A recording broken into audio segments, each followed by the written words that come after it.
Hello friends, তোমরা সবাই কেমন আছো? আশা করছি ভালো আছো। আর আমিও ভালো আছি। আজকে তো সানডে, তাই সকাল সকাল ঘুম থেকে উঠতে হয়নি। আর এই দুদিন ভোরবেলা উঠে আমার তো অবস্থা টাইট। তো আজকে দেরিতে উঠে মনে হচ্ছে যে কি রিল্যাক্স। যাই হোক, দেখো আমার গাছে দুটো কি সুন্দর অ্যাডেনিয়াম ফুটেছে। ছেলেকে সকালবেলাতে জিমনাস্টিকে দিয়ে আসার পথে ওর বাবা একটু চিংড়ি আর ইলিশ মাছ কিনে এনেছিল, সেগুলোই পরিষ্কার করে ধুয়ে রেখে দিচ্ছি। অন্যান্য দিন তো ছেলেকে আমি দিতেই যাই ওর বাবার সাথে, বাট আজকের কেন জানি না ইচ্ছা করছিল না। তো বাড়িতে নিজের জন্যই আদা আর এলাচ দিয়ে দুধ চা বানিয়ে নিচ্ছি।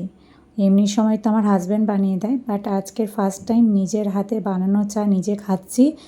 বিশ্বাস করো, অসম্ভব ভালোই করেছিলাম।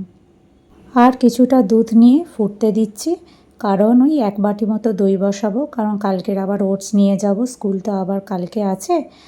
আর এদিকে আমি ঢ্যাঁড়স চিংড়ি করছি, আর তার সাথে করে নেব একটু ডিম ভাপা। অনেক দিন ধরেই ডিম ভাপা রেসিপিটা দেখছিলাম, মনে হচ্ছিল কবে করে খাবো, তো স্কুলের জন্য পারছিলাম না। আজকে সানডে, হাতে অজস্র টাইম, কারণ ছেলে জিমনাস্টিক্স থেকে এসে আবার ড্রয়িংয়ে চলে যায় 1.5 ঘন্টার জন্য। সানডে করে সকালবেলা ও প্রায় বাড়িতে থাকেই না বলতে গেলে। তাই সানডে করে আমার প্রচুর টাইম থাকে নানা রকম রান্না করার। আর ঘরের কাজকর্ম সেরে নিয়ে রান্নাটা সেরে ফেলেছিলাম। রান্না শেষে দেখলাম দুধটা ঠান্ডা হয়ে গেছে, তাই দইটা বসিয়ে দিলাম। তোমরা সবাই ভালো থেকো। টাটা।